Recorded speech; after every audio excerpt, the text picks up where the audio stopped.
Hello, here is BB Walker. Welcome into Anna in the Garden series. In today's video, we will build the world's longest flower pot in our garden.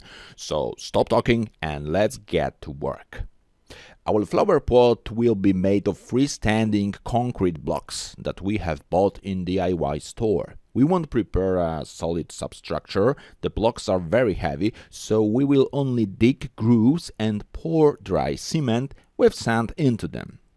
From the tools you will need a bricklayers line and stand pegs to create a guidance line that will help you to align concrete blocks. I have used tent pegs to stretch line on the ground, but later you will also need a wooden slats on the second guiding line at the target height of the wall of the pot, of course. So on the first day we will build the first corner and the first wall. And when you mark the outer edge of the corner of the pot, use a machete or a sharp knife to cut the grass along the outer and inner edges, and this will create our groove.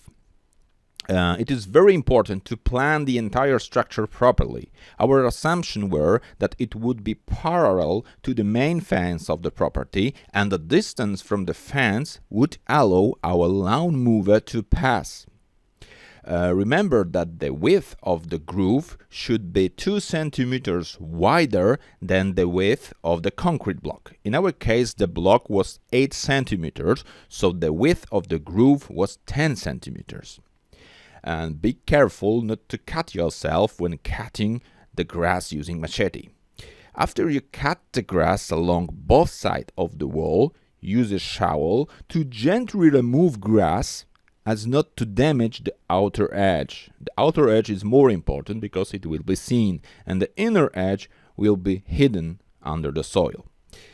Through the remains of the grass inside the pot, so into inner edge. When the groove is ready, you need to align its bottom so that all the bottom will be at the same depth, but the depth in relation to the wall top, not the ground level, because ground level can vary. As you can see, all family members are involved in our project, so no one escapes and everybody is very helpful. And this is how the first corner looks like. It is crucial to set up it properly because from this perspective we will build rest. So please make sure that the angle is right, 90 degrees, and the height is as it planned. After placing this first corner, we move the bricklayers line to the target height and we will start placing the remaining blocks. If after inserting the blocks it will be too low, add more dry cement sand mixture and check again. When the block is too high, remove the mixture excess and repeat the process until the whole wall is ready. We also use a skateboard to easily transport the blocks. I wonder if the pyramid builders had this one too.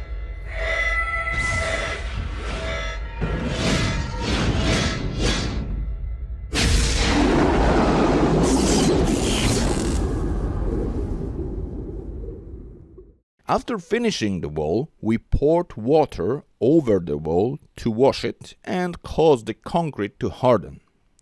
And this is where we finished the work on the first day. We wanted to, stand still. On the second day, we started out with the guidance line on the ground, and we basically work as before. After cutting the grass, the line was lifted, and we have placed the rest of the blocks. On the second day, our work went faster. There were fewer corrections, and we basically gained more experience. And this is how looks the effect of our 2-day work. The pot is basically ready, and it only requires a better quality soil, and you can plant the plants as you like. So this is how looks the final effects after about a month since we end our constructions. I hope you like this video.